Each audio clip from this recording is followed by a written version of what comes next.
My castaway this week is the actress Joanna Lumley. She came to fame as the high-kicking glamour-puss Purdy in the 1970s show The New Avengers, but the role that cemented her in the nation's psyche was Patsy in Absolutely Fabulous. A striking beauty with a cut-glass accent, she had until then tended to play a certain sort of sexy toff. Yet in Ab Fab, she stole the show as a shallow, freeloading alcoholic has-been, famous for her towering chignon and withering one-liners. Along with displaying a formidable comic talent, it was a role that toyed cleverly with her public persona, hinting at her own professional beginnings as a model at the precise moment in the 60s when London really started to swing. Joanna Lumley, let's start with Patsy then. What did you think when you first saw the character on paper? Well, she didn't really emerge until sort of episode 2 or 3, and even Nadina wasn't as kind of wild. They both grew like ghastly sort of septic funguses in the corner. You know, they just got worse and worse, and Patsy's hair got taller and taller, and the smoking became more and more obsessive until they were on about 120 a day. Their language got fouler, their behaviour got worse, but it kind of grew out of it. It grew out of performance, really. When you had that script from Jennifer Saunders, who was at that stage, of course, comedy royalty on British television, did you think, yes, here's a bang-to-rights winner, can't wait to do it? I knew it was a bang-to-rights winner, but I didn't know if I was right for it, because I just kind of couldn't seem to get the handle of it. And Jennifer's quite a shy person and quite kind of remote to speak to. So when I went to do a reading with her and John Plowman, who's the producer, I found myself sort of swimming around in the dark a bit. And I went home and called my agents and said, I think you might have to get me out of this, because I'm not sure I'm the right person. I mean, they seem to have cast me. They're probably too nice to sack me, so I ought to sack myself. My agent just said, oh, look, it's only a pilot. You know, just do it. So I did. Thank goodness. Extraordinary. How did you find the key then? Because watching as a viewer, you seemed to absolutely know who Patsy was. I don't know. I just tried to make Jennifer laugh. That's the truth of it. That's all I ever tried to do. You wanted to please teacher? Yes, I wanted to please teacher, become teacher's pet. And given that Patsy did hint at areas that yourself, that you yourself had occupied, yes, the that was lovely. Were you comfortable with that? Oh, absolutely. No, essential. It was essential that you draw on things like that. And the fashion world adored it because it was just dead right, you know. And what about being a woman of a certain age who is desperately trying to pretend that she's not that Well, age? I've been that since I was 18. I mean, I've always longed to be older. And I've always been so old that you can hardly speak about me. I'm 61. And age doesn't really matter to me. I mean, people, I think, are much more exercised about your age than you really are. I mean, I think it's just terribly funny to be able to muck around with age. And also in Ab Fab, we went back to Patsy when she was very young.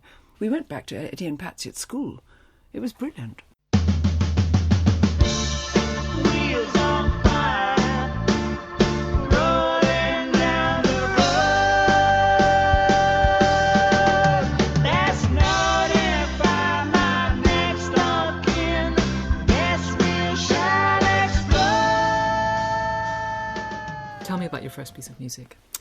Having been on a desert island, I do know what it's like waking up, going through the day, having the longueurs of being alone and having to search for wood and going to sleep in the evening. And so partly I structured this music to take me through the day on a real desert island. And I thought to wake up to Wagner and his Tannhäuser overture is absolutely beautiful. It really, I think because the record I had when I was at school had pictures of mountains on it, and I adore mountains, and the idea of waking up to this sound and the idea of mountains is just blissful.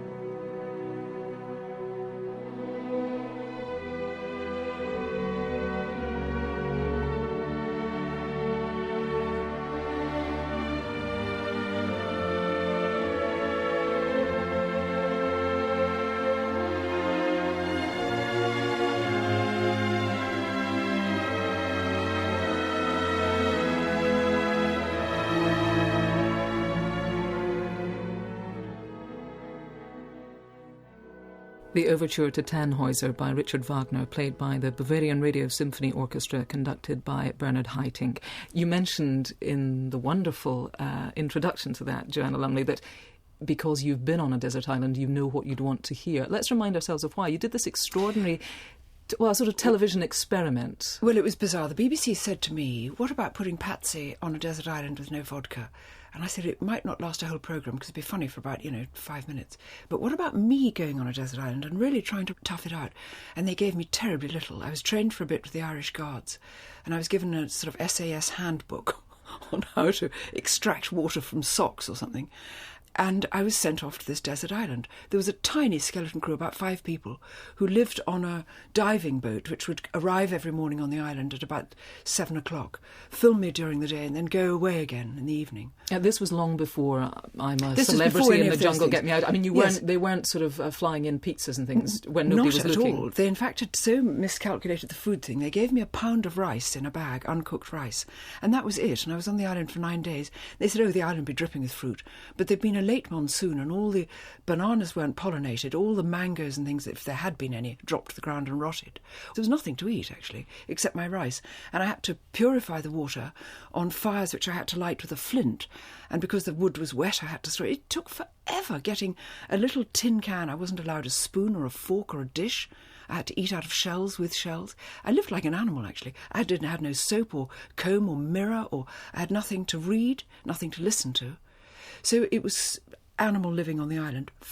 Really fantastic. How were you with the physical difficulties? Very the physical good, because hardships? I'm quite an old toughie at heart, so I don't mind roughing it. So I slept in a cave. I don't mind about not wearing makeup. I like not having to change my clothes or care about things like that. What was the thing that you missed the most? Lettuce. Lettuce, and rather like Ben Gunn, cheese. And funnily enough, the thing I missed the least was newspaper and news. Not hearing bad news every day was quite incredible. And you suddenly start finding that everything good in the world, you listen for bird song and you look at things, you sit and appreciate things. But I worked jolly hard because a lot of the day was spent actually surviving. Are you quite stoic? Yeah. I was brought up to be stoic. You have moments during the day which are very reflective and pensive, sometimes gloomy. Sometimes you do get sort of homesick and think, I wonder how long I can take this. Other times when you feel completely jubilant and think, I'm in paradise. Tell me about your second piece of music. Because I was brought up in the Far East and travelled to and fro on troop ships all the time, the sea was quite a large part. It took a month to sail to Singapore from Southampton, 5 weeks to Hong Kong. And so the sea became an immense part of one's life. You're on it all the time. And I've had the greatest respect for men who go down to the sea in ships. And this piece of music I heard sung by a boy called Iestyn Edwards so beautifully, and I'd never heard it before. It's a lament called Tom Bowling, and Charles Dibdin wrote it at the end of the 18th century. He was a young sailor, about his older brother who died out in the East Indian Ocean. And it's the most beautiful lament for a sailor that I've ever heard. Makes me weep every time. Tom never from his word departed, his virtues were so rare. His friends were many and true-hearted, his Paul was kind and fair. Iestyn Edwards and Tom Bowling. So this little child that was brought up to be a stoical adult began its life where exactly? I was born in India, in Kashmir and Srinagar, and I was born the year before partition, so I don't remember it, because I was born in 46, and by 47 all the British had to leave India. But my father was with the Gurkha regiment. Both my parents had been brought up in India. So Britain was always called home, but we didn't have a home here. And so after India we went out to Malaya, and Malaya is really my first sense of where home was. I thought I was Malayan. I thought I belonged there. What are your memories of Malaya? Everything very vivid. The extremes of temperature. Very, very hot. Well, not temperature, but very hot, very black at night. Sunset coming, rather like on my desert island, exactly at 6:30, like a light being switched off. The sun set in a blaze of colour and then blackness. The sounds of night, the great sounds of birds, the torrential afternoon rainstorms, the vivid colours, the heavy smell of flowers, and intense, blinding heat. And it was quite strange to come back eventually to England when I was 8, to softness of England in the middle of summertime, with cuckoos and hedges tumbled with soft flowers and roses and blossom.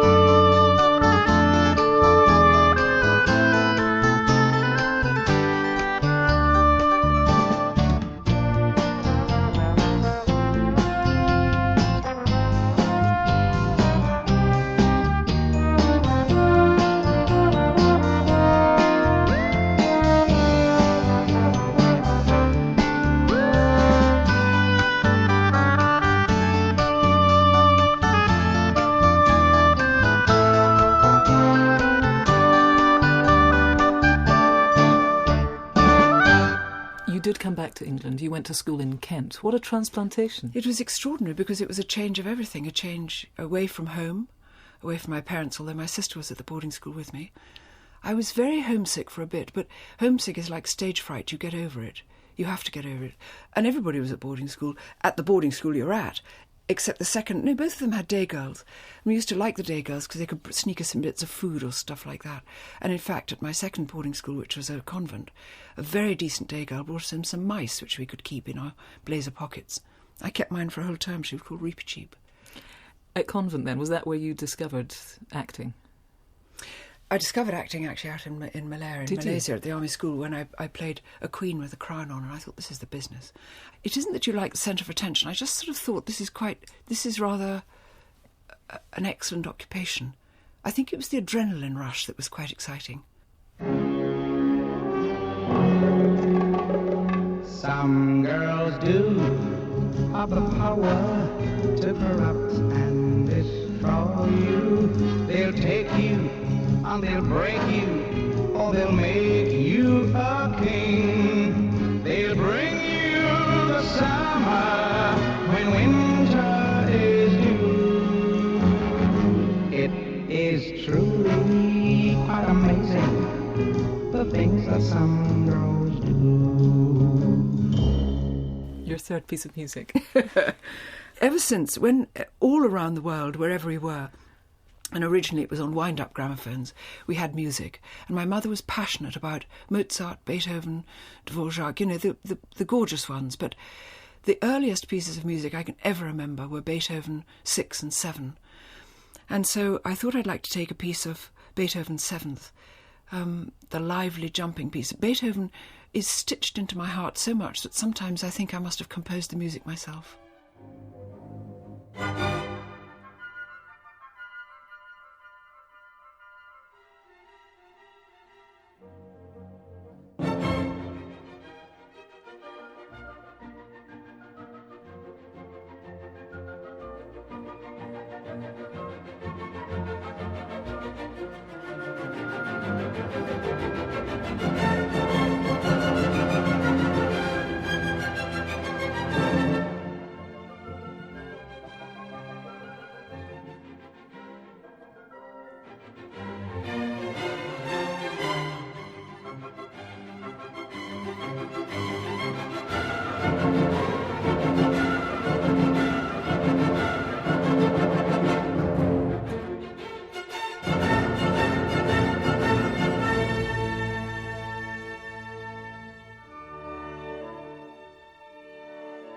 The third movement of Beethoven's Symphony No. 7, performed by the Berlin Philharmonic, conducted by Herbert von Karajan. You said that as a child, Joanna Lumley, you were, I'm quoting here, you were a horrible, fat, furious pudding, which seems entirely unbelievable. First of all, what were you furious about? I wasn't. I just think I occasionally looked a bit scowly. I was actually immensely happy and very good-natured. And when I look at pictures of me as a child, apart from the odd ones where one's sort of scowling into the sun, I'm grinning all the time, my teeth getting bigger and bigger. When did you start to become beautiful? Oh, you're so funny. Look, at school I was absolutely repellent. I mean, I was completely smothered with spots, and my hair was like an army blanket, really kind of rough and frizzly, and sort of lumpen. But we didn't pay very much attention to beauty. I just think we wished we were more beautiful. But you wanted to be an actress, but you ended up choosing to be a model. I know, because I when I was at school, I auditioned for RADA. I did a fearful audition. What did you do? Wrongly chosen. Well, I can't remember. One was, I think, from Lady Windermere's Fan, a play I'd never read. So, a hint for people who are doing auditions, read the play. And I thought I daren't try at a drama school in case they turn me down and I lose my spirit completely. So I just ran away from acting at that point. But being rejected from that one school, from RADA, didn't make you think, well, I can't be an actress? No, I just can't bear people saying no or you're bad. I tear up bad photographs, not only of me but of other people. I tear them up. I don't want bad stuff around. And eventually, when I get to read critics who've written about performances I've done, if the bad ones are there, I rip them up. So they don't exist in my mind. I mean, of course they do, but in history I look back and it says, a glorious lambent performance, gleaming, shining. And you go, well, just save that one. I won't have the one that said leaden, wooden.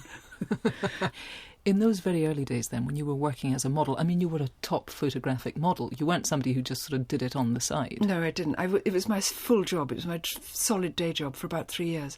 And I was in what's called the top 10, in that I was used a lot. Did it come to you very easily? I mean, were you one of those annoying people who just ate what they liked and stayed up No, late? I was fat as a pig. And we all had to starve ourselves. I mean, there was no anorexia in those days. I think I knew one anorexic model.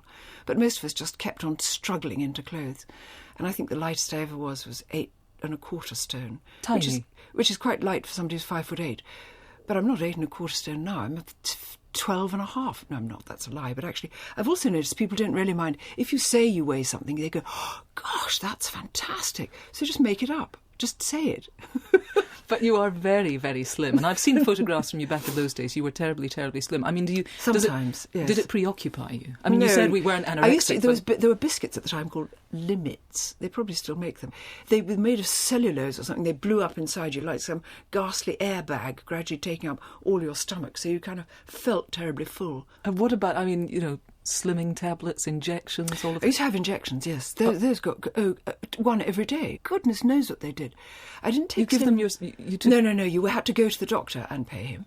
I said in the introduction that this was at the very point that London started properly to swing. Were you aware of this extraordinary cultural explosion? Absolutely. It was huge because it was all the peace and love, and it was the Beatles. It was a sort of hippie way of thinking. It was nobody cared about money. It was almost disgusting to be rich. Reading sort of Gurdjieff and being seen with a sort of book translated directly from Polish was very chic. Everybody was cool. Everybody tried to be cool and clever. Did you feel like it? Did you feel fabulous? It was exciting. It was exciting. It was exciting to go to a nightclub which opened and all the Stones and all the Beatles were there. And did you know these people? Were you part of the cool set? No, I hung around the edge. Rather like Patsy, I sort of ligged around the edge and I got to know them a bit. And sometimes if you did, you go, yeah, well, fantastic, no, I met him, Except, of course, 4 of us went to see a Beatles concert at the Hammersmith Odeon and we screamed our lungs out. We went nearly dead with screaming at the Beatles. We behaved like animals. We must have been about 18 or 19 and old enough to know better. Tell me about your 4th piece of music. Well, this is just, quite simply, I might be on the island forever, so you don't know. And when Christmas time comes around, you want to celebrate it in some way. This record, Last Christmas, is quite simply the best Christmas record ever made. Last Christmas, I gave you my heart, but the very next day, you gave it away. This year, to save me from tears, I'll give it to someone special. The crowded room, friends with tired eyes, I'm hiding from you, and you're so devised. My God, I thought you were someone to rely on. Me, I guess I was a shoulder to cry on. The face on a lover with a fire in his heart. A man undercover, but you tore me apart. Ooh, now I found a real love, you'll never fool me again. Last Christmas, I gave you my heart. Very next day, you gave it away. This year, to save me from tears, I'll give it to someone special. You were painting this very vivid picture then of life in London in the 60s, and there seemed to be a sort of purity about it that's not around these days. There was an immense amount of hope, trying to share things, trying to make things better, trying to have peace and love. I mean, these things are extraordinary today. In those days, you had to share. You literally shared. And so people would share rooms and beds and spliffs and money and clothes. I mean, everything was shared, and there was something very nice about it. Were you in a flat share with other girls? I was in a flat share, yes. 4 of us sharing a 2-bedroom flat, and it was the top. I looked out of my window in Earl's Court from that flat and saw Terence Stamp walking in the street. I went down those steps so fast, we were on the 4th floor, and I just got into the street, heart banging, just so I could walk past and just go, oh, hi, hi. I know him now, I love him now, but I didn't then, and it was so cool, and he grinned at me and said hi. I'm going pink even as I think of it. You are, I can confirm that. How did you look at this point? What would we have seen Joanna Lumley Through wearing? a variety of things. Hair was going every colour under the sun. Gold stockings. They didn't have very many coloured eyeshadows, so I used to make red eyelids with lipstick and powder it down, and many, many layers of eyelashes, 2 or 3 sets of false eyelashes, false hair pieces, cascades of hair, skirts hardly covering your pants, coloured tights, Bieber boots. Pretty much as you're looking today, in fact. You found yourself then at that time unmarried and pregnant, which must have been much trickier than it is now. What sort of reaction did you get from people? Well, my parents were absolutely brilliant, and Jamie arrived very early and wasn't detected, as it were, until very late in the pregnancy. So I had an amazingly short pregnancy, about a month and a half of knowing I was pregnant. And how did when you went into hospital to have the baby, it was very, very, very uncommon, especially for a nice girl. How did they treat you in hospital? I was put in a private room because they said it might upset the other families if they saw me on my own without being visited by a man. I mean, extraordinary. But Jamie was in a little intensive care place because he was so ill and so tiny. So I just wandered about and then eventually left hospital, getting thinner and thinner and looking in at my baby who I wasn't allowed to touch. So it was quite a sort of strange time, and I thought, this is the very minute to stop modelling and to start. This is a division in my life when I could start my new career as an actress. Huge strength of character on your part, though, because obviously, this was a time still when people routinely gave up their babies if they had them out of wedlock. Well, I think they probably had much rougher home lives than I had. I had the most supportive family and friends. And to have your own baby and to know that for the rest of your life you've got something so wonderful, inexplicably brilliant to look forward to and to work for. So this was just fantastic. So you then have to take any job you get. So I was everybody's girlfriend. I'd kind of got my way into films and I knew that I could throw myself into anything.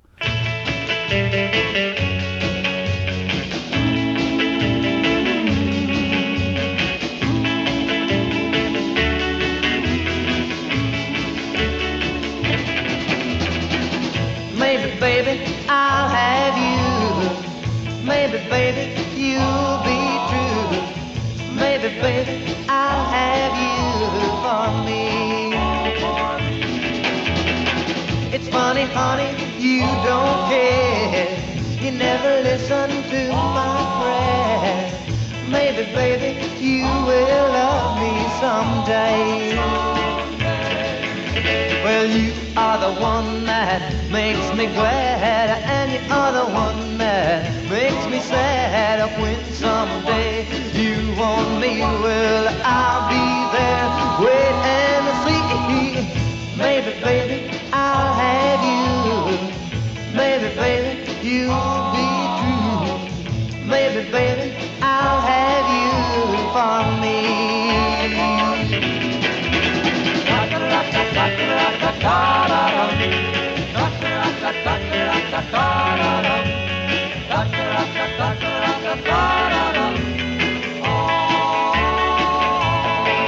Well, you are the one that makes me glad, and you are the one that makes me sad. When someday you want me, well, I'll be there, wait and see.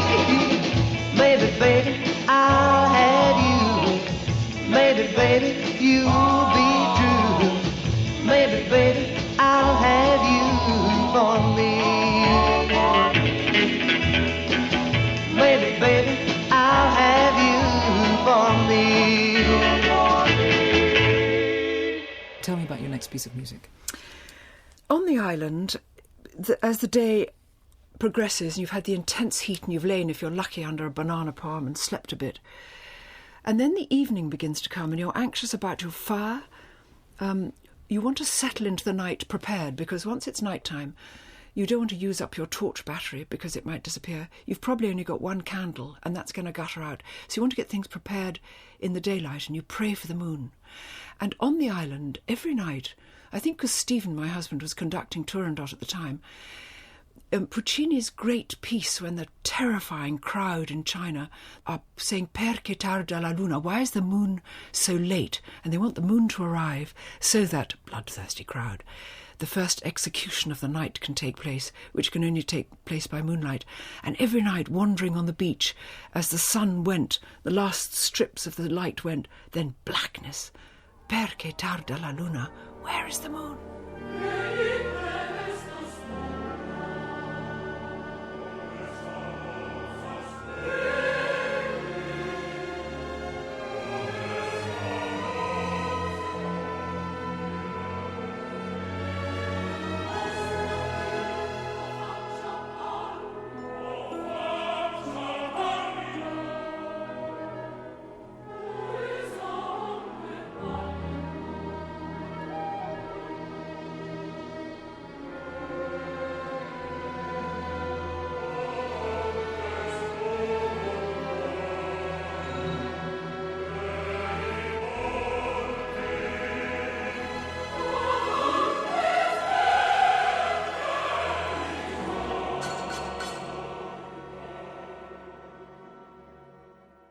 The Hymn to the Moon, Perché tarda la luna, from Puccini's Turandot, performed by the chorus and orchestra of the Rome Opera House, conducted by Francesco Molinari Pradelli. The part that people knew you for, you became famous, really, as Purdy in the new Avengers. Did it drop into your lap? No, I struggled for that. I think they looked at about 200 and something girls, and my name wasn't even on the list. And I had to beg to even see them. And they kind of looked at me doubtfully, and I said, "I just beg you to test me." And they gave me the test and gave me the part. And of course it gave you that status as the fantasy woman. So you had fame. Did fortune follow automatically? Fortune didn't come with that show because we weren't very well paid for it. But what it did mean was that nobody ever had to ask who I was anymore. Then I went into Sapphire and Steel, and that was the first time ever in my life I was out of the red and into the black on my bank balance.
Worry about this very precarious life, especially financially, that you've chosen, given that you were accountable in terms of your bank balance for No, a I son? love it. I think I love it. No, I like the danger of the acting profession, the circus quality of it, that you pack up and leave town, the dogs bark, the caravans move on.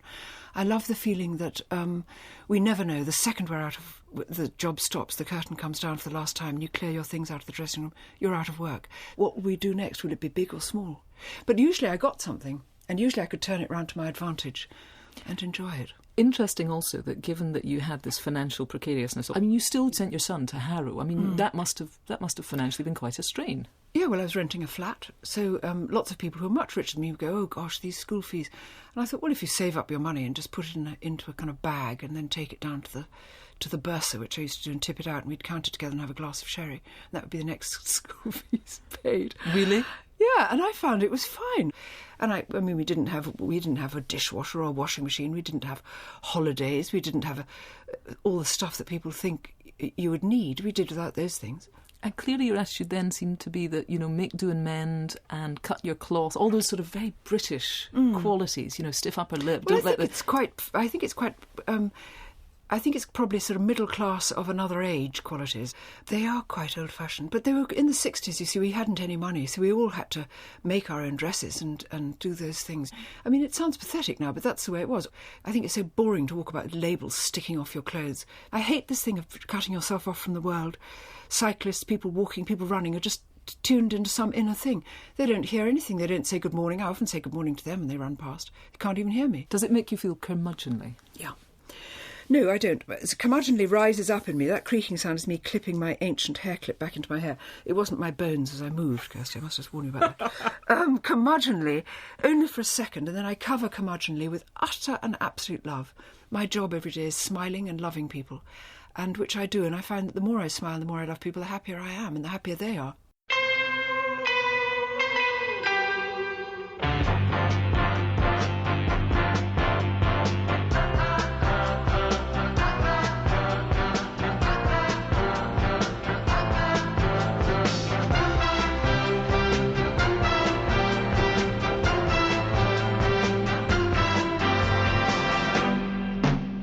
Sleep like a baby, my little lady. Dream till the sunrise, creeps into your eyes.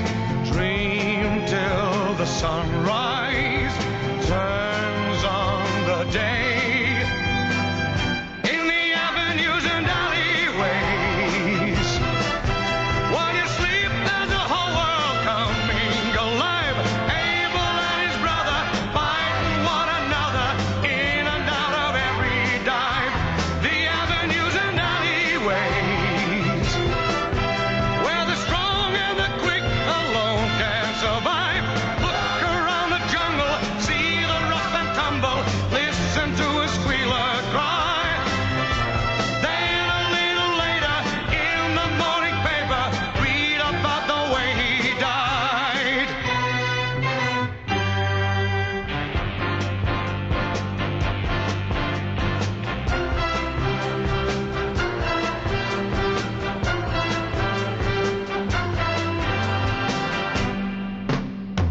Wake up, my pretty. Go to the city.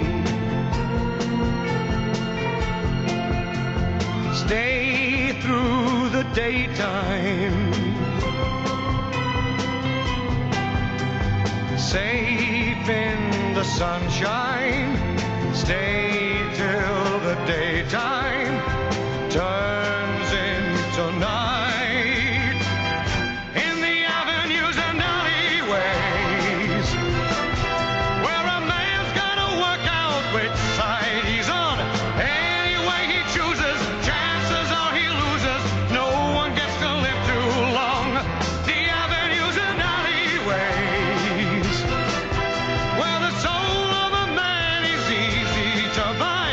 Everybody's wheeling, everybody's stealing, all the lower living high. Every city's got 'em, can we ever stop 'em? Some of us are gonna try.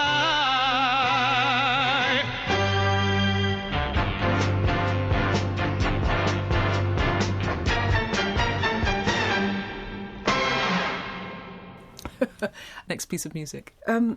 But I think music is really for, pop music is kind of for the young. And I think that as you grow older, you grow out of it. When I was at school with these ghastly spots and this irredeemably dreadful hair, but the heart very light, by the time I was about 12, 13, 14 and looking at my most repellent, Elvis sang this song called The Girl of My Best Friend. I thought probably he was singing about me. Somehow I was going out with his best friend, a likely tale, and that I'd overlooked Elvis in some extraordinary way. I mean, the fantasy of this is that Elvis was too shy even to speak to me, his chosen one, who had lovely hair and skin most fair. This song absolutely breaks my heart that Elvis can't pluck up the courage to ask me out. I just love him for it. The way she walks, the way she talks, how long can I pretend? Oh, I can't help it, I'm in love with the girl of my best friend.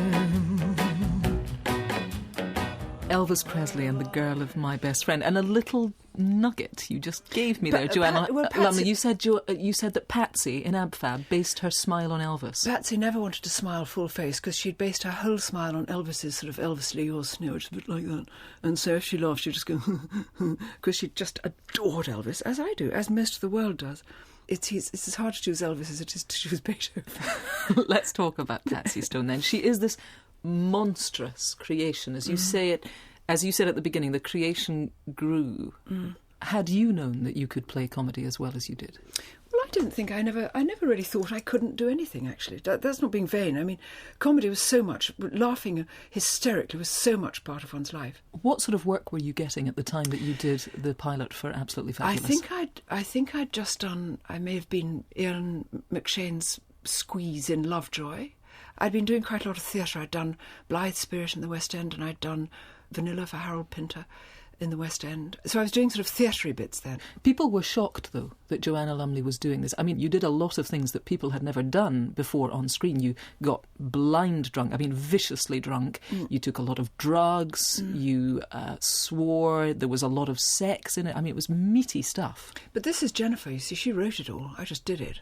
Some of the things I used to just go, we can't do that. My prim convent girl would go, we can't do that. But of course we could. Like what? What did you blind I can't remember. Some of the remarks they'd make, the cruelty. The cruelty to Sapphy was just incredible, And I adored Julia and we loved each other dearly. But the cruelty on screen of somebody who hates a child so much she would have aborted it is quite strong stuff, and it had never been done in a comedy before. You actually said that in one episode, didn't you? She did with a knitting needle. She said, I'd have done a knitting needle. I'd have got rid of you. This is dark stuff. And Patsy's job, insofar as she ever made it to the office, of course, was to be a fashion editor on a glossy magazine. Have you encountered people like Patsy in real life? I'm afraid I have, and they are terribly funny. They do laugh at themselves, but there's an awful lot of wiffle-waffle. There was a fabulous character played by Helen Lederer, one of the girls in the magazine, who is frightfully stupid. And I can remember her saying, I've got a friend who's got some chairs. We could take photos of chairs. And I think that when you look at magazines now, you realise that actually that's just about what they've got in them. But it was funny and everybody laughed. That was the best thing. Everybody just laughed. They laughed till they cried. They would play them again and again and laugh. And it won you 2 BAFTAs. Yeah. Did that matter a lot? Plenty. To get a BAFTA, which is voted for by your peers, for them to say, we think that was great, was just stupendous. It was wonderful.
Tell me about your next piece of music.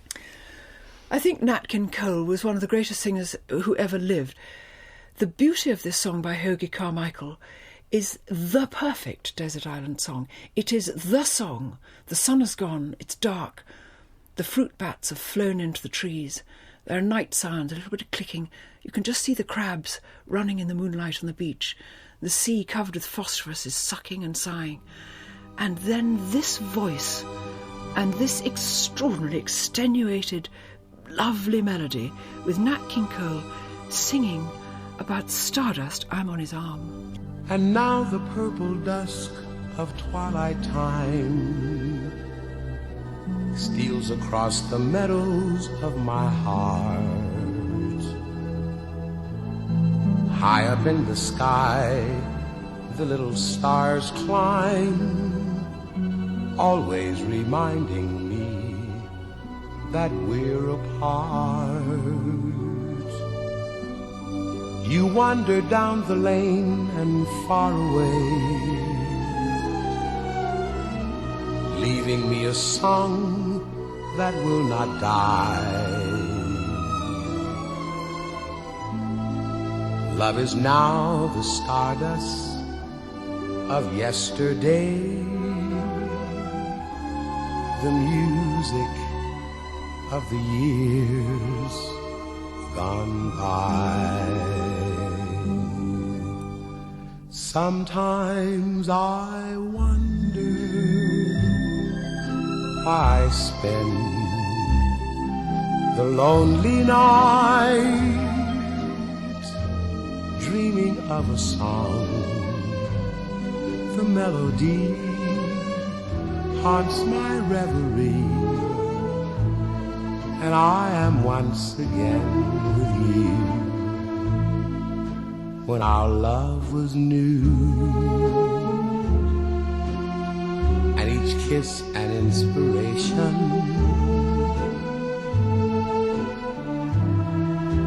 But that was long ago. Now my consolation is in the stardust of a song. Beside a garden wall, when stars are bright, you are in my arms. The nightingale tells his fairy tale, a paradise where roses grew. Though I dream in vain, in my heart it will remain, my stardust melody, the memory of love's refrain.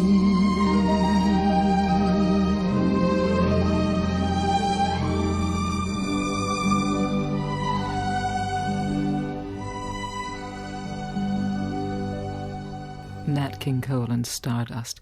Your 8th record. Something I've dreamt of forever is seeing with my own eyes the northern lights.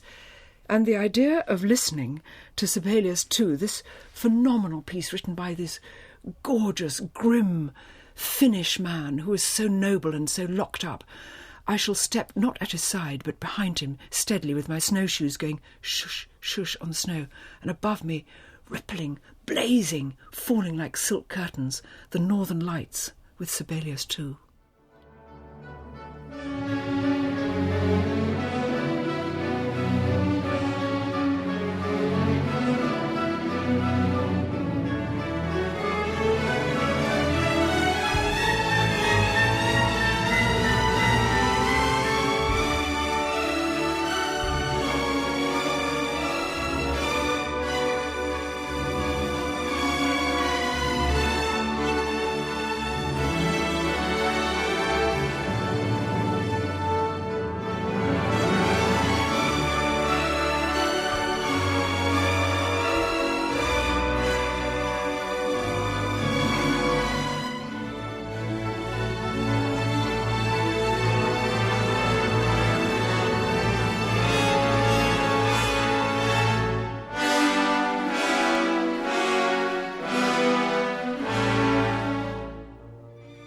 part of the last movement of Sibelius's Symphony No. 2 in D major, performed by the Royal Philharmonic Orchestra, conducted by Sir John Barbarolli.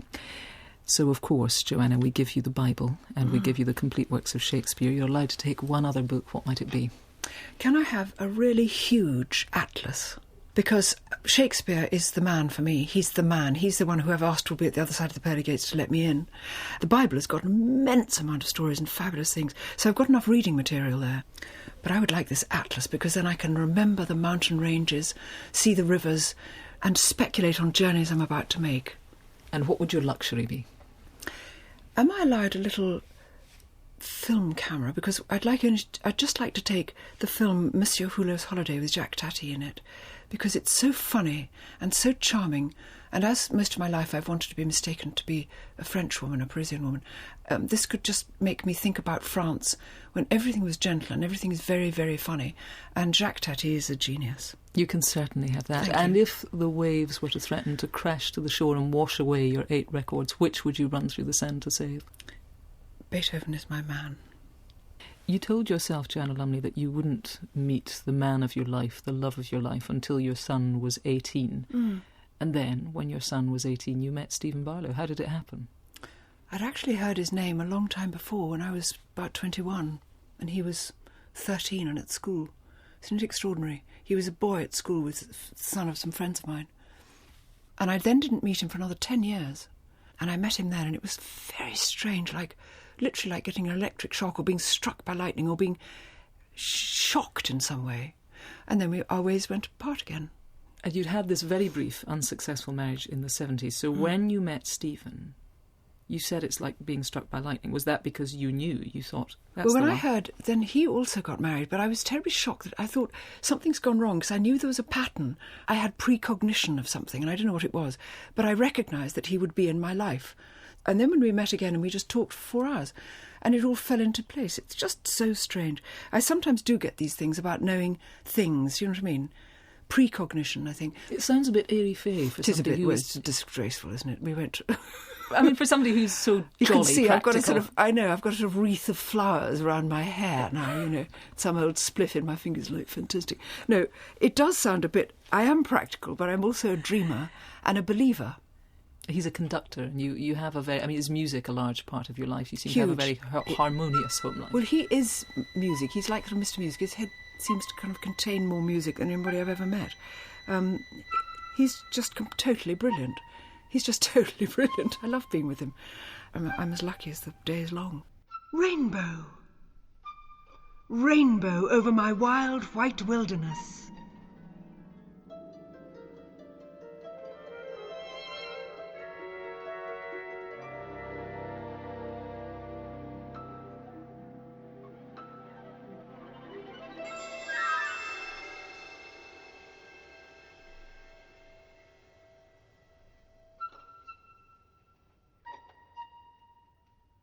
Beautiful and bright he was, more wonderful than anything I'd ever seen before.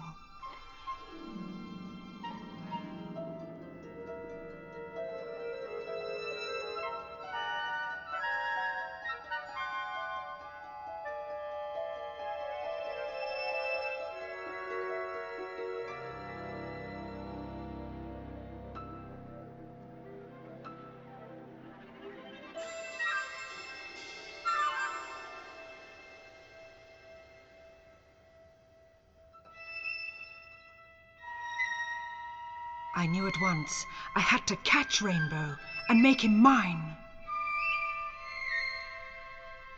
So I went after him. I went hunting Rainbow.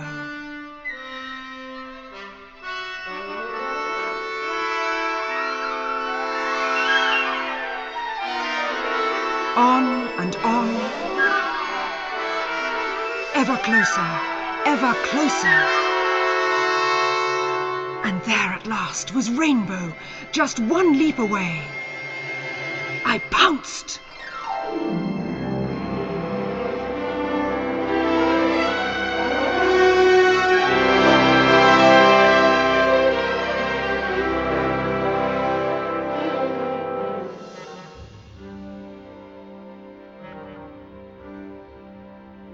But I pounced on snow, on white, white snow.